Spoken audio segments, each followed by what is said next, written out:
Olá pessoal, estamos começando mais um podcast da PhD Engenharia.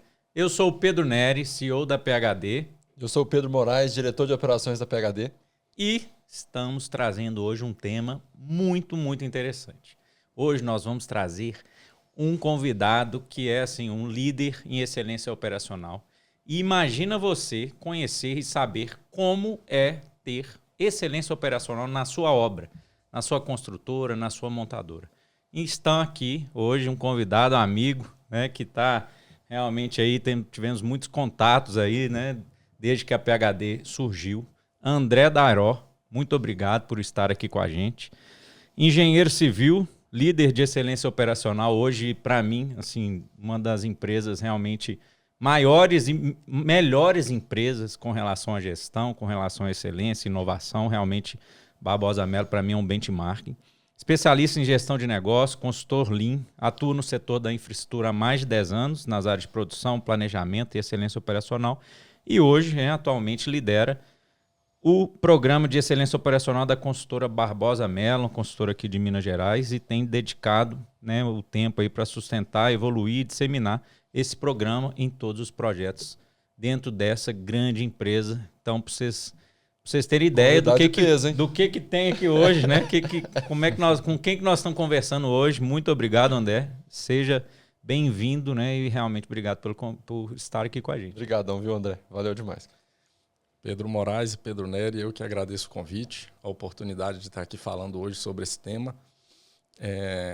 Para mim é sempre uma oportunidade muito grande falar de excelência operacional.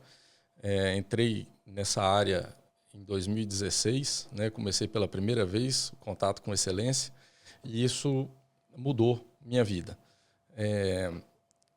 Já tive a oportunidade de trabalhar na área de planejamento e produção também, antes e depois. E a oportunidade de ter passado pela área de excelência realmente foi marcante, né? Tanto é que minha cabeça mudou completamente, né? Depois que eu passei pela área, eu vejo isso refletido ali nos processos de planejamento e produção.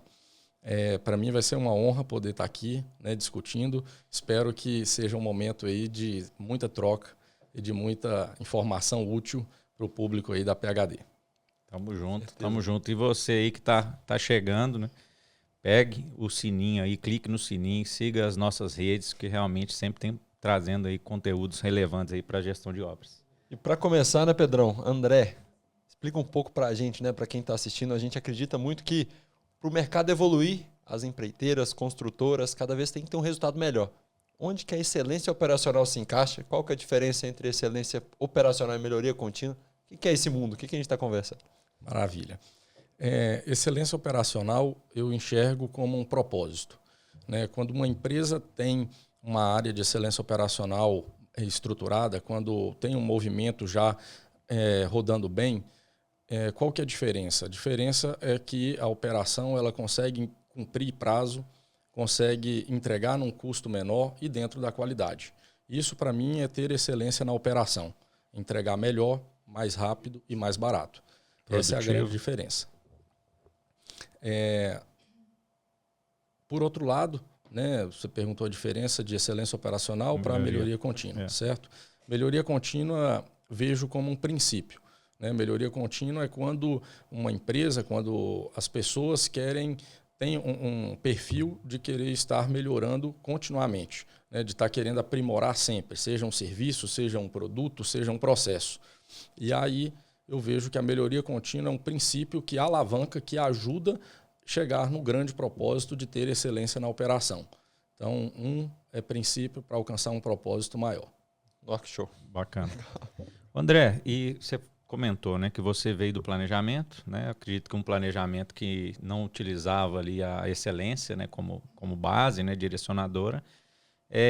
Qual a diferença ali que você enxerga principal um planejamento que a gente conhece, né, bem feito, e um planejamento sendo direcionado com foco ali e realmente o apoio de um time de excelência operacional? Qual que é a sua visão? Legal, excelente ponto, Pedro. Qual que é a grande diferença que eu vejo na minha experiência de planejamento tradicional e depois no planejamento com Lean, planejamento com Last Planner System, planejamento dentro do contexto de excelência. Planejamento tradicional, você tem ali um cronograma de longo prazo e as programações semanais, né? E muito difícil um se conectar com o outro, né? Geralmente são planos ali elaborados somente pelo time de planejamento, né? Esse plano chega para o time de operação, muitas vezes são planos irreais ou distorcidos, né? E ali tem dois mundos, né? Uma ilha do setor de planejamento que produz ali muita informação. Separado, né? E o time de produção, né, correndo atrás, às vezes nem se conversa, ou às vezes tem dificuldades ali até no relacionamento. É uma briga, né? O povo do ar-condicionado ali não vem aqui falar o que eu tenho que fazer, né? Geralmente é uma guerra, né? Exatamente. E já num planejamento, dentro do contexto de excelência operacional, qual a grande diferença que eu vejo? Colaboração. É um movimento que você tem ali o último planejador, né, o encarregado, o mestre, o supervisor, né, junto ali com o time de planejamento, e o planejamento ele deixa de ser uma área e vira um macro processo, né? Então todo mundo ali está trabalhando e correndo atrás para que o plano ele seja o mais realista possível, né, de forma que a gente consiga fornecer uma previsão do que realmente pode ser feito. Essa é a grande diferença, né? Então, no planejamento tradicional, um setor trabalhando sozinho, ali com um cronograma macro e uma programação semanal, e do outro lado, um planejamento dentro do contexto de excelência, muita colaboração, muito foco em feedback, melhoria contínua e uma estrutura muito maior, né? Não somente um cronograma e uma programação semanal, mas um planejamento puxado, uma gestão de restrições, um check-out, check-in, e tudo isso facilita o desdobramento e a conexão aí do longo, médio e curto prazo. Essa gestão de dados que todo esse ciclo gera, né, é o que permite com que os cronogramas antes tradicionais consigam ter flexibilidade e agilidade no mundo de hoje. As coisas mudando tão rápido, né? O LPS, o Lean consegue dar essa visão, né, André? Sim, isso aí. É mais previsibilidade, reduzindo variabilidade através de colaboração e conexão ali de todo mundo que está fazendo. E principalmente através do engajamento do time da ponta. Que eu acho que sem isso aí não tem planejamento, né? É essencial. Que é o último planejador, né? Isso aí. Quem executa tem que fazer parte do processo de planejamento. Teve um dia que a gente conversou que foi um bate-papo muito legal, marcou muito para mim. A gente estava conversando que o LPS hoje é a base que é o concreto inicial ali que fundamenta a excelência operacional, né? Várias empresas hoje, né, André? A gente estava conversando um pouco mais cedo, já começaram a ter noção do impacto que o LPS gera, né? Mas o LPS é a primeira camada. Depois do LPS tem algumas camadas até que a empresa de fato tenha a excelência operacional. Como funciona isso? Por que o LPS é tão importante para essa base, né? O que vem depois do LPS? Como que você enxerga esse processo? O LPS, eu concordo, né, com esse ponto que você comentou, ele é a base porque tudo ali começa, né, na definição de estratégia, na iniciação, no planejamento. Então, você ter um processo de LPS que roda bem, que é estável, isso garante uma estabilidade básica para as próximas etapas. Uma vez que o planejamento ele roda bem, eu vejo que a próxima etapa é implantar uma boa gestão de performance. A gente precisa ter muito claro ali os principais KPIs, né, qual que é o valor que a gente está buscando para as partes interessadas, saber identificar esse valor e mensurar isso através de bons KPIs. E uma vez que tem esses KPIs bem definidos, fórmula de cálculo, frequência, a gente precisa colocar isso dentro de ritos, né? Porque o mais importante, né, mais do que medir, é discutir, entender onde estão as causas e gerar ações para que a performance seja evoluída. Melhor, né? Melhor, isso aí. Então, depois do LPS, né, acho que é uma boa gestão de performance. E numa terceira camada, eu vejo que é muito importante também ter uma estrutura de melhoria contínua, né, através de boas ferramentas, como, por exemplo, uma cultura de resolver problemas de forma estruturada. E aí eu acho que o A3 é fantástico. Entra a pegada Lean aí, né? Pegada do Lean, isso aí. O mapeamento de processo, né, através dos mapas de fluxo de valor, por exemplo. Workshops de produtividade. Acho que também é super importante, né, além dessas ferramentas, ter também um processo estruturado de gestão do conhecimento, né, porque senão vai se perdendo com o tempo. E, para sustentar isso tudo, um bom processo de mudança de cultura, né, porque não adianta a gente ter processo e as pessoas não estarem engajadas. Tem que caminhar, né? Tem que caminhar mesmo. Olha que legal. Então, Primeiro, estabiliza o LPS. O LPS vai dar toda a base de informação e colaboração para o time. Cria, né? Identifica em conjunto quais são os principais KPIs da obra. Falaram, gente, a partir de agora, esses aqui são os objetivos que a gente vai atingir a partir do que a gente já levantou do LPS. Cria ritos, reuniões diárias, semanais, mensais, para atingir esses KPIs. Plano de ação, precisamos fazer isso aqui, esse é o direcionamento. Depois disso, a gente vai descobrir, de fato, qual o delta entre o que a gente está fazendo e o KPI objetivo. Aí a gente vai ter um A3, um mapeamento de fluxo de valor para chegar naquele objetivo original, que é o que a gente estava traçando. Esse é o fluxo da excelência operacional. Isso aí. E uma boa estrutura de gestão do conhecimento para garantir que isso não vai cair. Não se perca. Isso aí. Legal. Excelente. Legal. Até para quem está aí com a gente aí no nosso podcast, gente, nós estamos falando de algo que a Barbosa hoje, para mim, é uma referência, né? Uma das maiores empresas aí construtoras aí do país, que nasceu lá atrás, né? Se não me engano, em 2012, na Andrade Gutierrez, né? Criou-se essa excelência operacional e ela realmente chancelou isso para o mercado. E aí, André, até para entender, né? Você chegou na Barbosa para implantar essa excelência, certo? Certo. Como que foi essa... Porque é uma mudança muito bruta, né? Disruptiva de cultura, né? Como é que foi esse movimento? Quais foram as dificuldades? Como que foi esse início aí para você? Pô, agora vai ter, né? Como é que funcionou isso, né? E até para quem quer, ou para quem está nesse momento aí de implantação, ou tem interesse... Porque nós estamos falando de algo, gente, que começou com a Andrade, que tem a Barbosa, que o mercado está pedindo e que todo mundo já viu que funciona e que realmente melhora os resultados. Então, como é que foi isso para você? Esse movimento na Barbosa ele começou em 2019, num ciclo chamado Inova CBM. Em 2019, a Barbosa enxergou que ela precisava passar por um novo ciclo de inovação. A Barbosa é uma empresa que completou esse ano 66 anos, é uma empresa antiga, sólida, e ela enxergou que ela precisava passar por um momento de transformação. E em 2019 saiu do planejamento estratégico, uma das diretrizes era implantar o programa de excelência operacional.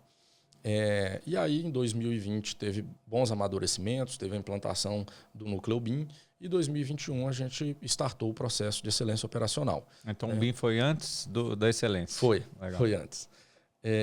E aí em 2021 a gente começou o programa de excelência, né? A gente juntou todas as áreas, né? Fizemos um kick-off para organizar como que seria o andamento do programa e começamos ali a fazer a implantação em uma das obras da empresa, né? Que até próximo aqui em Belo Horizonte, que seria o piloto, né? E acho que isso vale muito considerar, né, para todo mundo que está querendo iniciar esse movimento, né, começar sempre pequeno, porque vai ter situações que fogem do controle, que precisam ser melhoradas. Sim. Então, nada melhor que errar no pequeno. Errar pequeno. E aí depois, né, a gente passou uma implantação nessa obra, né, por 3 meses, e ali a gente foi recebendo, né, feedbacks, foi vendo se estava de acordo, né, dentro do contexto da Barbosa. A implantação, né, nunca é igual uma com a outra, né? De uma obra para outra muda completamente, porque cada pessoa ali tem um perfil diferente, então isso muda e o próprio projeto também muda, e ainda mais de uma empresa para outra. Então a gente começou ali num piloto, depois a gente parou para fazer uma análise crítica, né? Fazer uma autorreflexão, que a gente chama de Hansei, né? Conforme a própria filosofia da Toyota. E aí a gente viu ali tudo que estava dando certo, o que não estava dando, o que a gente precisava mudar. E aí seguimos para mais um piloto, antes de decidir fazer o rollout na empresa como um todo. Nesse segundo piloto, né, que foi em um outro cliente da Barbosa, a gente teve a oportunidade ali de sentir novos desafios, né, novas dificuldades e ver outras coisas também que funcionando bem já. E aí a gente setou ali em 6 meses, né, sentamos com a diretoria, teve uma visita estruturada nessas implantações e a diretoria trouxe ali o feedback que estava seguindo conforme o desejado, né, em termos de resultado, e a gente decidiu fazer o rollout para a empresa inteira. E desde então a gente vem fazendo a implantação em todas as obras, né, já passamos aí de 20 implantações, né, em 20 grandes obras da Barbosa, e estamos implantando em 3 setores corporativos. E voltando para aquela pergunta sua, Pedro, quais que foram as principais dificuldades? Cada implantação tem uma dificuldade nova, mas eu gosto muito de reconhecer o que teve de bom. Eu vou falar a parte positiva. Primeira coisa positiva que eu vi nesse movimento na Barbosa foi o solo fértil. Ali eu senti uma recepção, muito além do que eu esperava. A gente sabe que todo movimento de transformação é difícil. Sem dúvida. Sempre tem uma complexidade, sempre tem ali, eu já fazia isso de outro jeito, isso aí. Então a gente teve um movimento ali de gestão de mudança estruturado, mas as pessoas foram recebendo muito positivo. Outra coisa que contribuiu muito foi o patrocínio, da diretoria. Isso é uma coisa que eu... Muito importante, Eu acho que se não tiver... Compraram, se não tiver esse patrocínio, se não tiver conectado com a estratégia, melhor nem continuar. Compraram a briga. Mas em termos de dificuldade, o que eu vejo de principal, é a questão de cultura. Esse daí sempre porque cada cabeça é um mundo. E mais do executor ou mais dos gestores? Assim, ou dos outros setores? Onde que você enxerga assim? O nosso trabalho de implantação ele sempre vai nas lideranças. Então, primeiro de tudo, a gente trabalha sempre com o gerente do contrato e com os líderes setoriais. Então, assim, de forma geral, não tem um grupo mais difícil.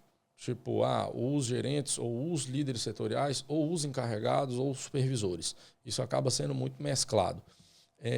Inclusive, a gente vai criando rótulos. Eu lembro de uma vez que a gente criou um rótulo que supervisor era difícil de mexer. Pode provavelmente, um ou dois. Aí cria o rótulo. Exatamente. E aí eu lembro que a gente foi fazer uma das implantações, foi na central de equipamentos da empresa. E nessa central tem supervisores muito, muito antigos. E ali a gente foi muito surpreendido positivamente pelo interesse, pelo engajamento. Então, isso acabou, assim, não consigo... Quebrando esse rótulo aí. Isso aí. Mas eu acho que a cultura é um ponto difícil, porque cada um tem um tempo, cada um tem uma velocidade, tem uma forma de reagir à mudança. Isso não dá para mensurar. Às vezes vai mais tempo do que espera. Então, esse é um ponto. E a outra coisa difícil que eu vejo é a questão da adaptação, porque cada projeto é muito diferente um do outro.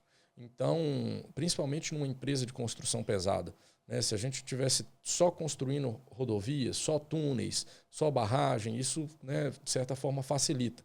Mas numa empresa que a variabilidade de projetos é muito grande, de escopos, isso acaba trazendo uma certa dificuldade também para o processo.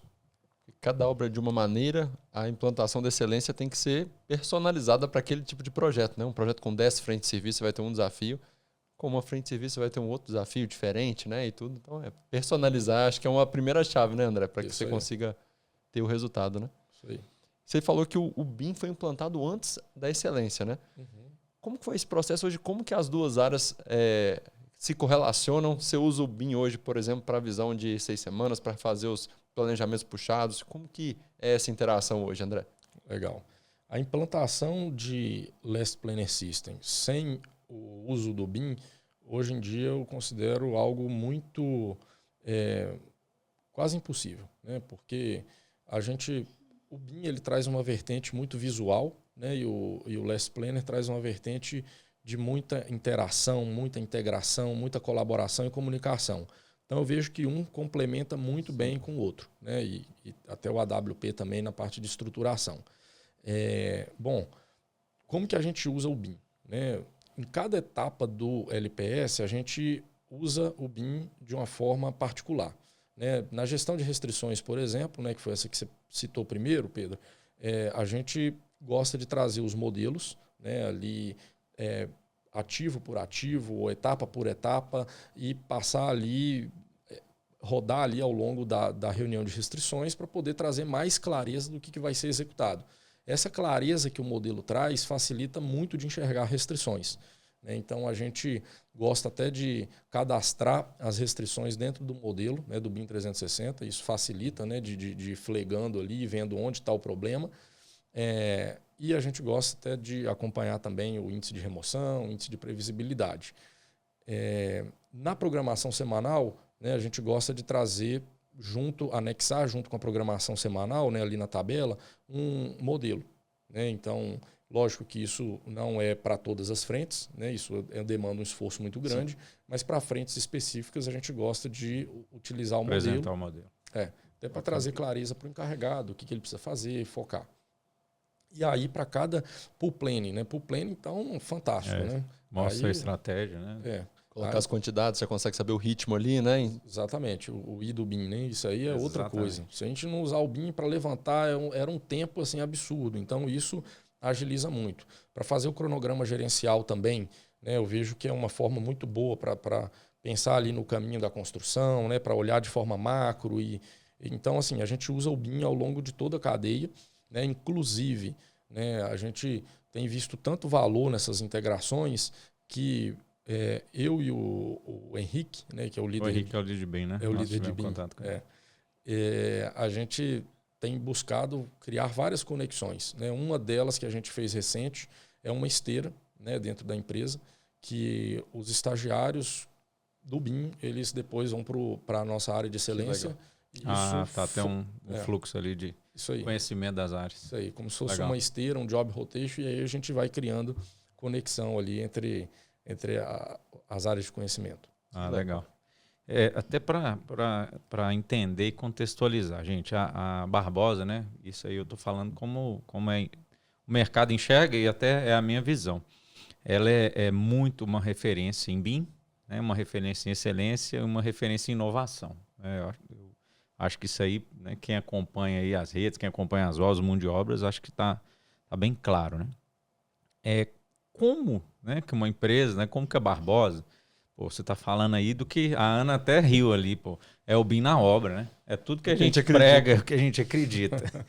Então, e a gente sabe que não é fácil, né, gente? Mas é a nossa bandeira e o que a gente quer é a informação na obra, né? Ter o BIM lá para o encarregado, sabendo a quantidade, onde que ele vai atacar, qual a área específica ali, quais peças que ele vai, ou qual setor ali que ele vai ter que fazer a terraplanagem e tal. Como que, né, na sua visão, como que a Barbosa é excelente, né, tem a excelência nesses setores que para nós é realmente a chave do sucesso de um projeto, né? Qual a sua visão, assim, qual o diferencial, o que vocês fazem, né, para realmente serem excelentes? Bacana. Em termos de execução, em termos de BIM, de Lean, como empresa, de forma geral, né? Porque a gente já foi de consultora, a gente sabe que realmente, né, você ser muito bom no BIM e vocês são na excelência, na produção, serem realmente esse porte de empresa, né? O que é o diferencial? Legal.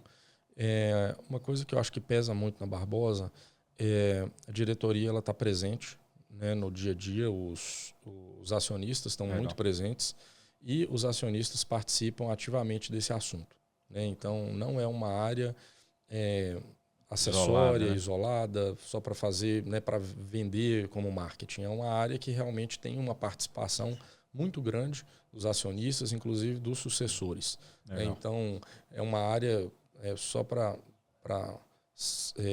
como referência, né, dois dos sucessores passaram pela área de BIM e de excelência.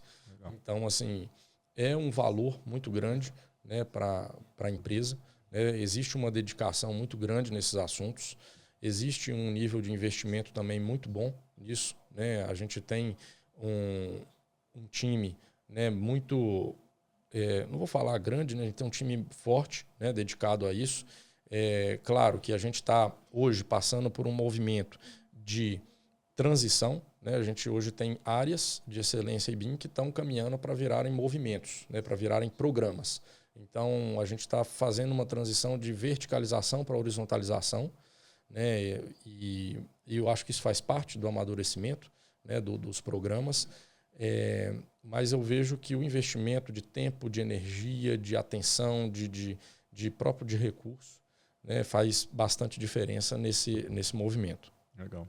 Porque, gente, eu sei que, e assim, até, né, é um ponto bem legal aí que vocês têm, né, de benchmark, abrir, né, nós tivemos lá com você, tivemos lá com o Pedro da inovação, nosso xará, esteve aqui com a gente, tivemos com o Henrique, né, agora com o nosso pessoal de BIM, então assim, realmente muito tem essa abertura e a gente vê quanto que vocês estão evoluídos, né, então bacana. Isso é bem legal também.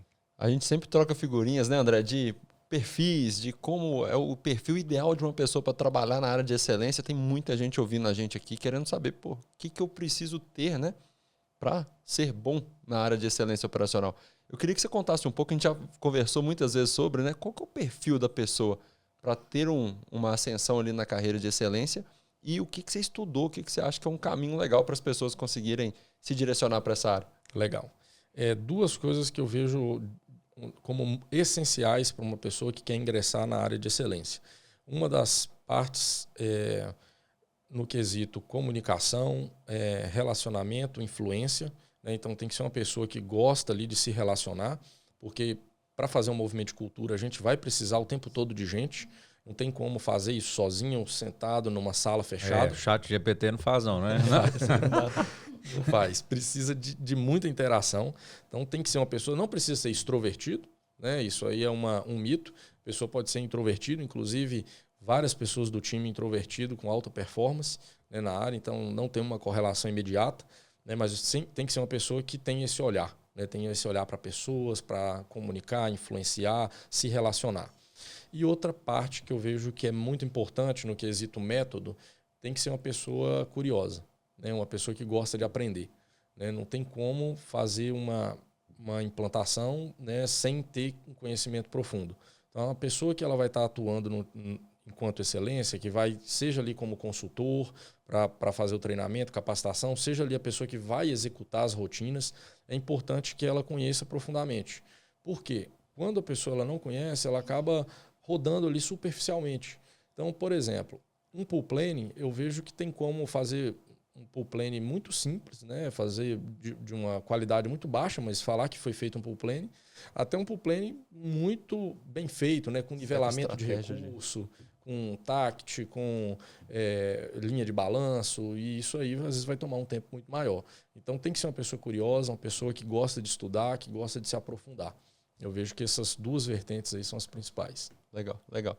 E você tem algum caminho que você leu? Eu lembro que a gente conversou um pouco sobre o livro da Toyota, né? Sim. Que já traz esse conceito muito bem delineado. Tem algum outro material que você aconselharia as pessoas a lerem? O que você acha? Sim. Tem uns bons materiais que eu sempre recomendo para todo mundo que entra no time. Um deles que é a leitura obrigatória aos 14 princípios do modelo Toyota, porque ele vai explicar ali a teoria, né, de tudo como começou, né, no sistema Toyota de produção, que embasa toda essa teoria do Lean. Eu gosto muito do livro Gerenciando para o Aprendizado, né, porque ele explica ali como que você vai usar o A3. Né, isso eu acho que é muito legal. Os 4 tipos de problemas, que é um livro que ilustra como que você ataca cada tipo de problema. Gosto também do livro Aprendendo a Enxergar, que ele ensina como você usa um mapa de fluxo de valor. Né? Gosto também, aí já é para abordagem de quem vai seguir uma carreira mais de consultoria, do Conselheiro Confiável, né? Que ensina ali como que você atua para você construir relações de confiança, né? E aumentar seu nível de influência junto dos times. Quero anotar isso aí para nós aí, Ana. Ó, isso aqui né? Quem tá em casa aí também, anota aí, ó. Anota aí, tu. Eu gosto também das referências mais sólidas também. Então, por exemplo, o Last Planner System, né, o guia lá do LCI, né, eu acho ele muito bacana. Legal. Os artigos também do Koskela, né, também são muito bons. Tem muito conteúdo. Sobre... O homem é uma biblioteca aí, quem não conhece, né? Antigamente é a Delta Larousse aí, né? O homem é enciclopédia ambulante. Hoje assim, eu até mudei uma opinião nesse assunto. Né? Antigamente eu procurava muito pessoas que gostavam de estudar, né? Pessoas que gostavam de ler e tudo. E uma vez uma pessoa da Barbosa, né, me falou assim, pô, eu acho que mais do que estudar é a pessoa ser curiosa. Né? Então, ainda mais hoje em dia com GPT, né? Muito YouTube. Né? YouTube. Então, a pessoa que é curiosa, ela vai correr atrás, vai buscar e vai desenvolver. A gente tem um valor lá que é o sentimento de dono, né? Essa pessoa que quer, dentro da PhD, aquela pessoa que quer fazer a coisa acontecer, e ela vai dar um jeito. Sim. Vai buscar no chat GPT, não sei onde que vai ser não, mas... E a inovação na cabeça de inovar não é criar algo necessariamente novo. É a roda, mas né? sempre ver algo diferente para fazer algo de uma forma nova, alguma coisa que já é feita de forma tradicional. Você pensar sempre em um pool planning, tem 500 maneiras de fazer um pool planning, né? Se você toda vez que fizer anotar, entender e pensar em uma forma diferente de melhorar aquele pool planning, cara, cada vez mais você vai conseguir evoluir. Eu acredito que é isso que você está trazendo, né? De sempre ser curioso e ter uma autocrítica positiva, né? Mas uma autocrítica de eu acho que eu consigo fazer melhor. Isso aí. Próxima vez tem como melhorar isso aqui. E esse ponto ele é bem importante, né? Que eu falei de dois aspectos, mas uma outra coisa muito importante, além de ser curioso, é a pessoa ser incomodada. Né? Porque se a pessoa está acomodada, se ela está satisfeita, ela não vai fomentar a melhoria contínua. Né? Então, ela vai aceitar aquilo que está. Então, o incômodo é muito importante. A pessoa que quer buscar, que é proativa, isso aí é fundamental. Legal demais. Você comentou uma coisa que é o que a gente vive no nosso dia a dia, né? Quando a gente entra lá, vamos PhD, nós vamos implantar aqui o LPS, excelência operacional e tal. A primeira pergunta é, mas qual vai ser o custo, né? E o que vai me trazer de retorno? Essa é a pergunta-chave, né? E aí a gente hoje tem muitos cases que a gente mostra os resultados. Você falou que a diretoria ali no segundo projeto já viu e chancelou e agora nós vamos implantar na sede. Como que você mostrou, tá? Provavelmente, né? Acredito com números, mas como é que foi isso? E como que você hoje sabe que como que você faz a gestão da excelência para saber, pô, essa obra tá boa, essa obra tá, né, tá ruim, como que você faz, né? Como que você conseguiu mostrar e como que você faz isso hoje? Nery, esse é um dos assuntos que eu mais gosto, porque é exatamente o que a gente é mais provocado dentro das áreas de melhoria contínua, de excelência, né, inovação. Qual que é o resultado? Exatamente. Quem mexe com obra, né? A diretoria quer saber quanto que vai, né? Eu vou gastar tanto, mas quanto que vai me trazer de retorno? E esse é um assunto muito bacana, né? E ele é difícil, porque assim, acho o primeiro ponto, né? Eu vejo que não tem como a gente dissociar o resultado de uma área, de uma ação, porque a gente está imerso num ambiente que são tantas coisas acontecendo que, na verdade, separar o resultado. Não tem como. O resultado é proveniente disso e mais de um monte de coisa. Né? Mas uma coisa que eu gosto de fazer para mensurar o resultado é pegar um período inicial antes da implantação, né? E através dos KPIs, ver qual que era a performance. Né? Então, ali, por exemplo, as 3 primeiras semanas, né? Porque não tem resultado. Então, você mede ali como que está a performance ali, né? Naqueles 3 primeiros pontos, ou 4 primeiros, e depois do período de implantação, né? Vim de novo revisitando quanto que está esses números. E aí você faz um comparativo, né? Para ver quanto que alavancou ali dentro do KPI. Eu vejo que essa é uma das formas mais objetivas de tangibilizar, né? Através de indicadores. Calcula um período inicial e depois calcula um período final e faz essa relação. Legal, legal. Aí foi esse segundo projeto, você pegou um projeto anterior e mostrou para a diretoria, ó, agora está assim. E aí foi que, né, os resultados vieram e aí ficou mais fácil deles chancelarem. Isso aí. Legal. E a outra coisa legal que a gente gosta de fazer, Pedro, é sempre o resultado ele sempre vem do time da execução. Então, a gente tem... Não é da excelência, né? Não sou o salvador da pátria. Exatamente. Então, assim, a gente tem até uma reunião mensal que os gestores, né, cada gerente de obra, cada gerente corporativo, hoje a gente está com 15 implantações em andamento, então cada gerente ele apresenta a evolução e o resultado que está tendo ali ao longo desse último mês.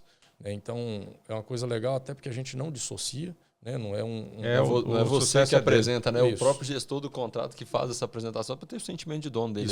Isso aí. Legal. E é legal porque a diretoria participa desse movimento, né? A gente tem ali presente diretor de operação, superintendentes, diretoria também corporativa, né? Os patrocinadores técnicos e patrocinador do programa, diretoria de engenharia, trazendo ali o feedback, né, do programa, né, na visão deles, como que está evoluindo, o que pode melhorar, o que não pode, o que não está legal, e trazendo direcionamentos claros ali já para toda a alta liderança da empresa. Legal, legal. E hoje, assim, aí como que você venceu, e hoje como que você faz a gestão para saber, eu estou bem, porque já foi vencida ali a barreira, a diretoria comprou, né?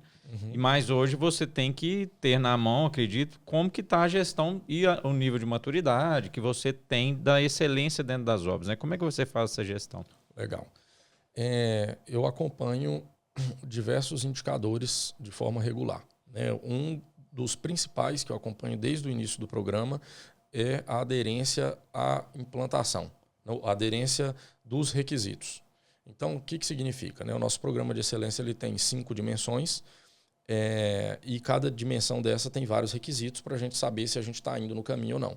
Esses requisitos a gente vai avaliando eles, né, em obras que estão críticas ou implantação, a gente avalia toda semana, em obras que estão mais tranquilo, mensalmente. Então a gente tem um checklist, né, com todos os requisitos, né, o estado esperado, que a gente avalia ali regularmente, e aquilo ali sai uma nota de aderência.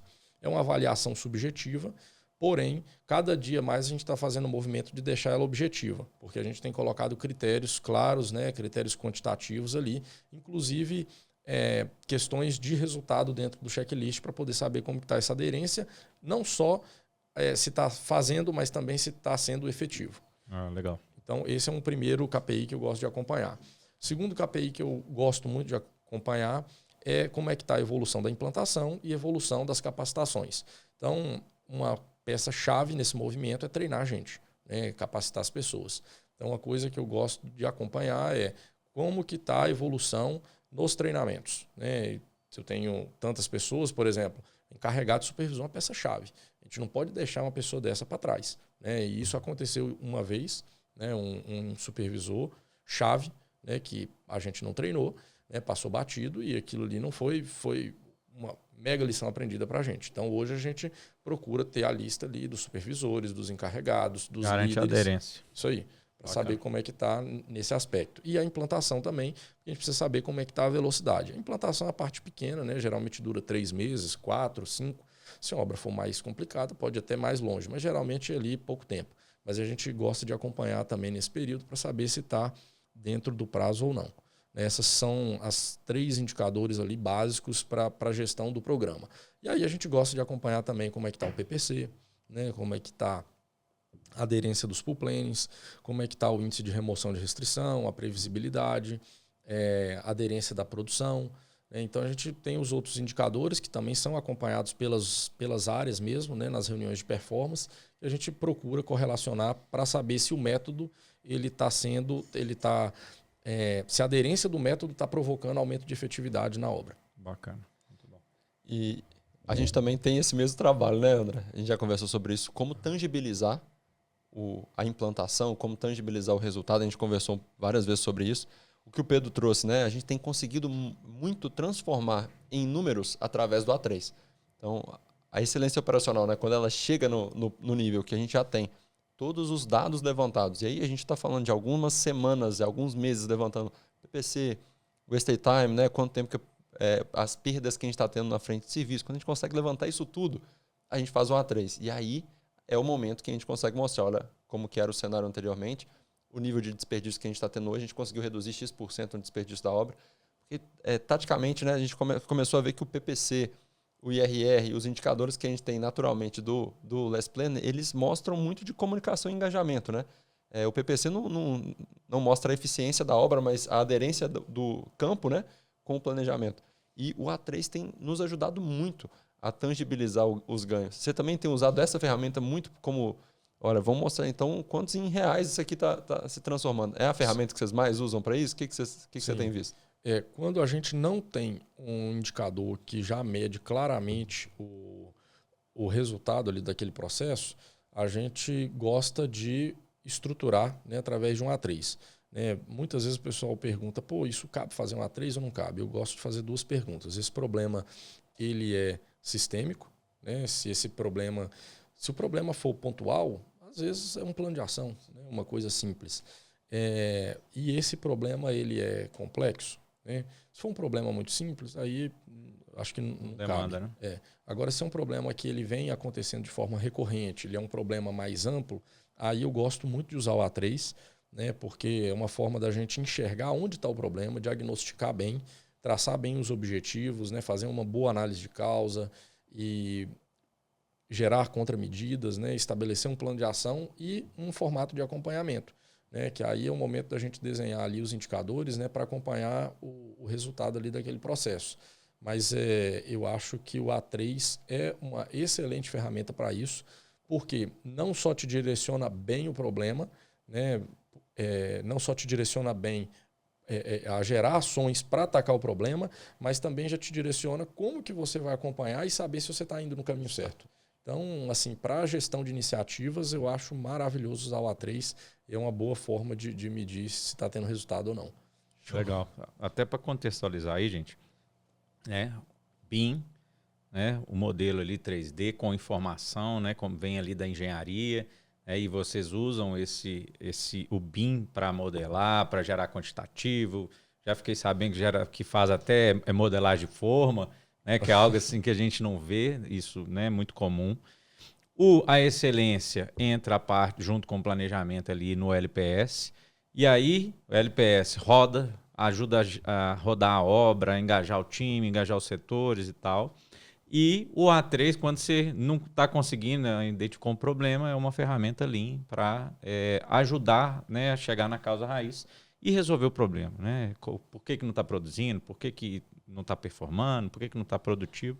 Só para contextualizar, porque nós estamos acostumados, mas quem está ali, às vezes, né? Pô, o que é A3? É o papel A3, né? Né? É um papel A3, realmente, né? É o tamanho ali, mas é uma metodologia Lean que, né, realmente ele resolve problemas. André, você falou na implantação nas obras, né? Como é que foi a implantação? Você falou que 2 obras, entregou 2 pilotos e depois, eu acredito que foi para a sede.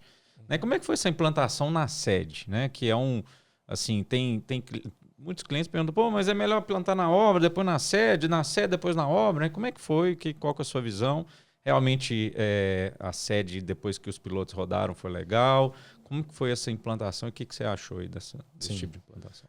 A gente fez a seguinte sequência, Pedro. Depois da gente implantar em 2 obras de mineração, né, em 2 clientes diferentes, a gente seguiu fazendo várias implantações ainda na operação. Então a gente foi fazendo em várias obras, né, uma atrás da outra. E aí, ao longo desse processo, apareceu o gestor corporativo e falou, pô, eu quero isso aí também. E aí não estava dentro dos planos, né? E por isso que eu sou muito grato ao time CBM. Eu acho que é um solo muito fértil, né? As pessoas muito interessadas. Inclusive, foram 2 gestores corporativos que puxaram a implantação, que pediram para fazer na área deles, né? Então foi uma implantação puxada. Mas a gente fez muitas obras. Você já estava fazendo um pull plan, já, né? Já. Mas a gente fez em muitas obras e depois fez no corporativo. Bom, como que é essa implantação na sede? A gente está longe de implantar na sede toda, né? A gente tem 3 áreas. Hoje a gente está implantando, implantou é uma palavra muito forte, né? Mas a gente tem ali bons resultados, né, dessa implantação na área de suprimentos, da central de equipamentos e do BIM. A gente fez uma implantação dentro da área do BIM, que está em andamento. São totalmente ligados, né? São setores extremamente interligados. Sim. Então a gente tem uma frente de interação com a área do BIM, tanto de integração quanto de implantar os processos de excelência dentro, né, da área do BIM. Então isso tem tido bons resultados também. Mas como que foi essa implantação no corporativo? A implantação no corporativo ela é uma implantação muito diferente da implantação bem diferente. Em obra. Em obra a gente, assim, até pelo volume de implantação, a gente colheu muito feedback e a gente conseguiu desenhar um padrão bacana, né? Um padrão que atende bem. Então, hoje, quando a gente vai implantar numa obra, né, principalmente que a gente já implanta desde o início da obra, né, a gente já pega ali da transição da engenharia para a operação, não tem muitas surpresas, né, e muitas complexidades e dificuldades. Né? Tem, claro que cada implantação é sempre um novo desafio, mas a gente já tem um processo estabelecido.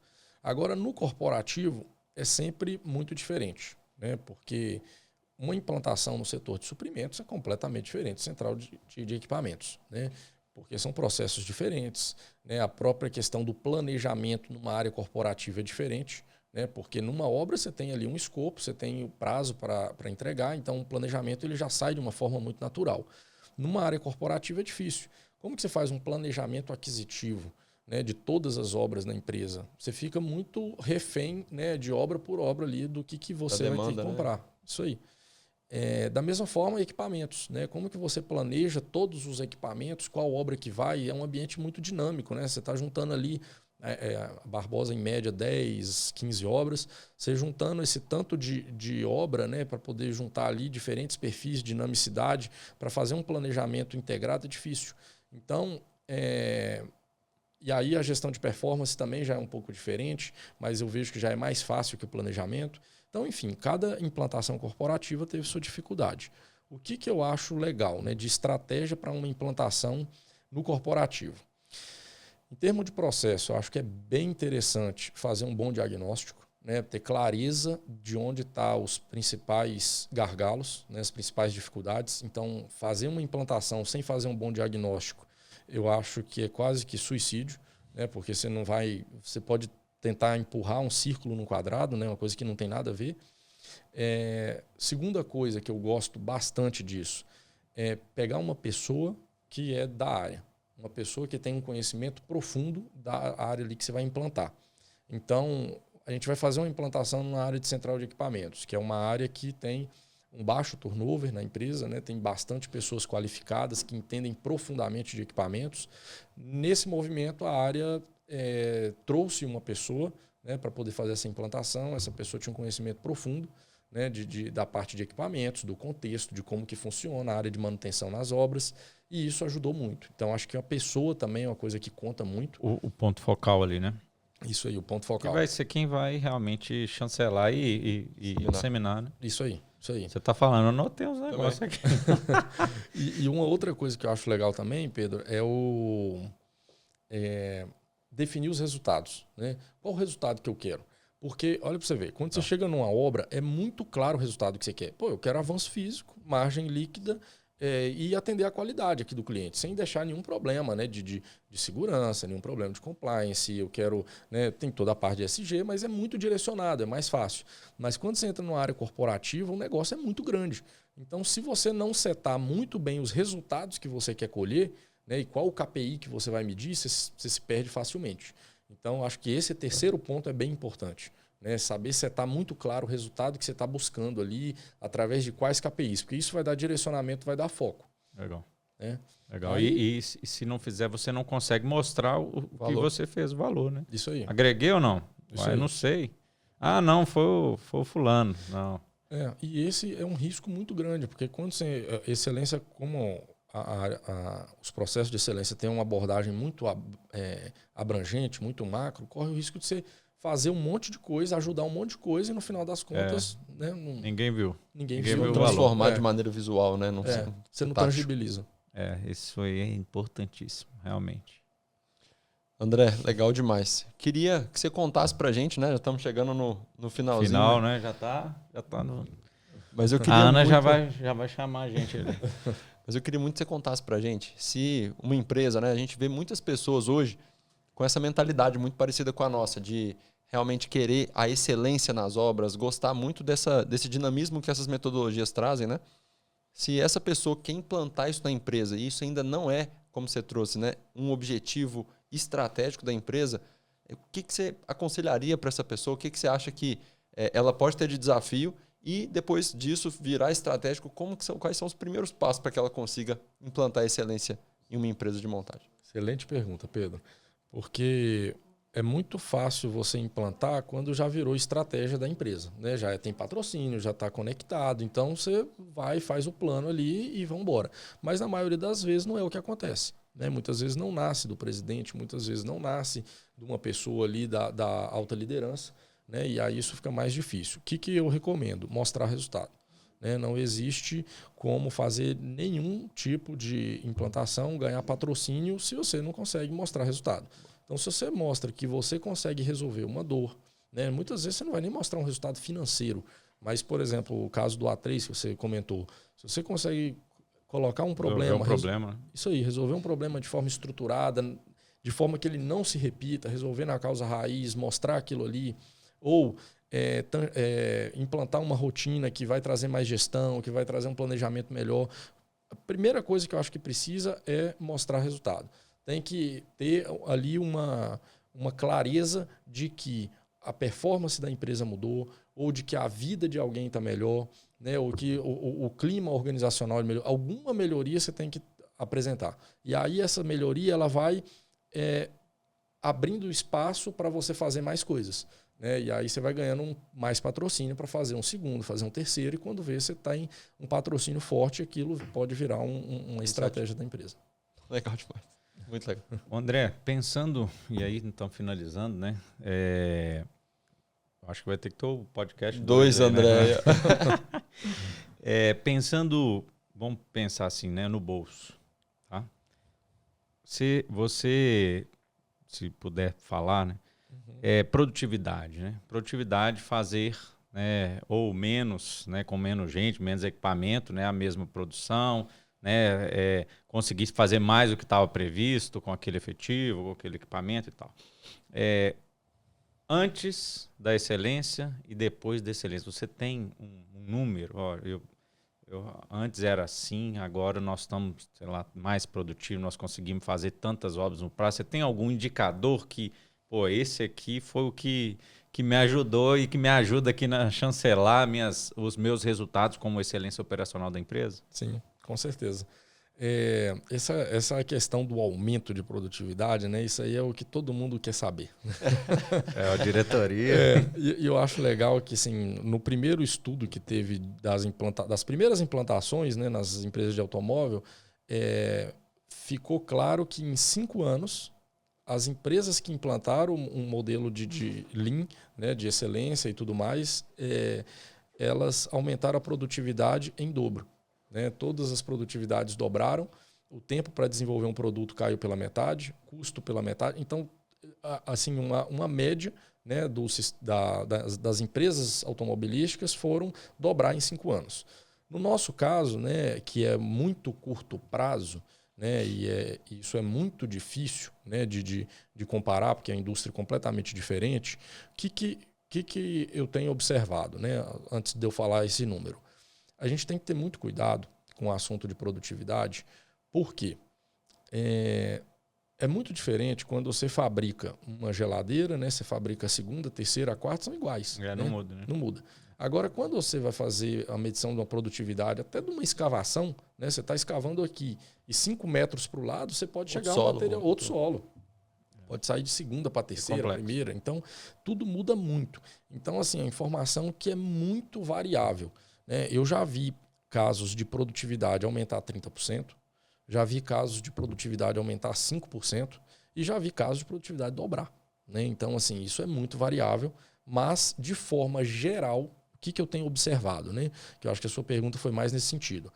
Todas as implantações, a gente tem vários KPIs, né, que vão medir não somente produtividade, não somente desperdício, não somente hora extra, né, não somente... A gente tem KPI para muita coisa. Né, e o que a gente observa é que a performance, depois que você começa a medir um KPI, que você começa a acompanhar de forma regular, sistemática, que você faz uma boa análise de causa, né, tem uma boa estratificação dos desvios, análise de causa e geração, de forma geral, a gente tem sempre uma melhoria. Né? São casos muito raros e excepcionais de que a gente está acompanhando um KPI e aquilo não melhora. E aí, quando acontece isso, aí a gente recorre ao A3, né, para poder melhorar. Então, assim, o que eu posso dizer, né? Tem muitos números, assim, não tenho de cabeça quanto que melhorou nisso, naquilo, mas de forma geral, sempre tem um aumento. Melhora. Sempre, isso que é importante. Sempre melhora. E, assim, uma outra coisa importante. Depende muito também da obra. Né? Quando você pega uma obra que tem um alto nível de repetição, né, os resultados são mais exponenciais. De produção, né? Isso aí. Então, o resultado tende a ser maior. Mas, assim, de forma geral, eu vejo que um aumento de produtividade de 20% a 30% é um valor seguro para se considerar com uma implantação de excelência operacional num bom nível. Aí o construtor aí, o montador que está olhando aí, já faz a conta, né? Porque no mercado hoje, né, que cada vez mais a produtividade está virando um diferencial, né? A gente já está vendo claramente que as margens são cada vez menores. Se o empreiteiro, o construtor, não tiver esse olhar, esses 20%, 30%, às vezes é o resultado da obra, é o que realmente transforma aquela obra. É o resultado do final do ano. Sem dúvida. Tem uma obra que a Barbosa, né, está concluindo agora, que foi a nossa primeira implantação, que foi B3 e B4, a descaracterização. A gente conseguiu reduzir em 1 ano a duração da obra, né, com aumento de produtividade, né? A Vale mesmo comenta isso lá na página, né, no site deles. E isso, enfim, isso é um trabalho... Isso é cliente satisfeito? Isso aí. Diretoria satisfeita? Obra no Brasil, aí, ó. Obra entregue 1 ano antes, né? Quando que a gente tem isso? São raros os casos. É isso aí, não precisa de mais nada, né? Finalizou o nosso podcast aí, ó. Chancelou aqui, André Darós. É isso aí. Desculpa, né? Darós, ó. É isso aí. Muito obrigado. Isso aqui é realmente um parceiro, né, Pedro? Que a gente falou, vamos chamar o André, que é uma referência para a gente, né? Nesse movimento Lean aí de excelência. Obrigado por estar aqui com a gente, né? Obrigado por contribuir com quem está nos ouvindo. E tem muito a aprender e estamos juntos, né, nessa caminhada, né, Moraes? É muito legal ter pessoas como você, né, André? A gente conversa bastante e é legal ver pessoas que estão buscando cada vez mais a indústria da construção cada vez mais enxuta, cada vez mais rentável, porque isso a gente está trazendo aqui, excelência operacional é um pacote que depois pode mudar a sociedade inteira, né? Cada vez com obras mais enxutas, no prazo, esses resultados voltam, de certa forma, para a sociedade. Exatamente, vai ter mais investimento. Sem dúvida, sem dúvida. A construção vai ser melhor vista, né? Mais bem vista, que hoje não é uma realidade. As empresas vão ser mais rentáveis, construtoras maiores. Então, obrigado por ser esse pilar, realmente, a gente sempre conversa muito e isso é uma inspiração para a gente, né? Por tudo que a gente já fez e tudo que você já trouxe aqui para a gente. Obrigado por abrir as portas para a gente e está abrindo agora para todo mundo que está em casa. Anota, esse é um podcast que nós vamos compartilhar muito, porque eu tenho certeza que quem está em casa gosta disso, vai se maravilhar ouvindo isso aqui e com certeza tem muita anotação para fazer. Obrigado. Pedro Moraes e Pedro Nery, eu agradeço a parceria de vocês. É sempre muito prazeroso conversar com vocês, né? Tive na sede de vocês há um tempo atrás, né? Foi muito legal o bate-papo, as trocas. A PHD é uma empresa que está crescendo demais, né? É uma empresa que é uma referência já, né? Nem se fala mais de tem tudo para se tornar uma referência. Para mim, PHD é referência, né? em LPS, né? Em planejamento, em BIM. Agora nós estamos fortes no BIM na obra. E assim, eu acho que vocês têm tudo aí, todos os insumos para decolar muito, né? No mercado. Gosto muito da humildade de vocês, da forma que vocês abordam. Parece até que vocês estão numa posição sempre de aprendiz. Eu acho que é isso que faz a diferença para a gente. Agradeço, né, o convite de vocês. Espero que o conteúdo tenha sido útil, né? Foi, com certeza. Foi, com certeza. Esse aí vai ajudar muita gente aí, pode ter certeza. Maravilha. E para quem está começando aí a carreira, né, o movimento de excelência, né, eu acho interessante manter sempre essa postura, né, de querer aprender e a curiosidade, que é uma jornada, né, não é nada do dia para a noite, né, é um esforço. Então, aqui a gente cita muitas coisas boas, né, mas é um movimento árduo, né, tem um trabalho constante das pessoas, precisa de muito envolvimento, muita dedicação, mas o resultado vem. E isso que eu acho que é legal aí, que fica o legado aí para todo mundo. E a nossa área precisa muito disso, né, o mercado de construção carece muito de produtividade. Mesmo. Tamo junto, show. André Darós. Obrigado aí, Sidney, Anda, Matheus, todo o time aí que tá por trás, né, para fazer esse podcast. Moraes. Mais um aí, legal. Coloca o sininho aí, siga as nossas redes, né, fique por dentro aí de todas as novidades. Tamo junto e vamos para cima. Vamos pra cima. Obrigado valeu, aí pela pessoal, presença. Obrigado. Um abraço. Valeu.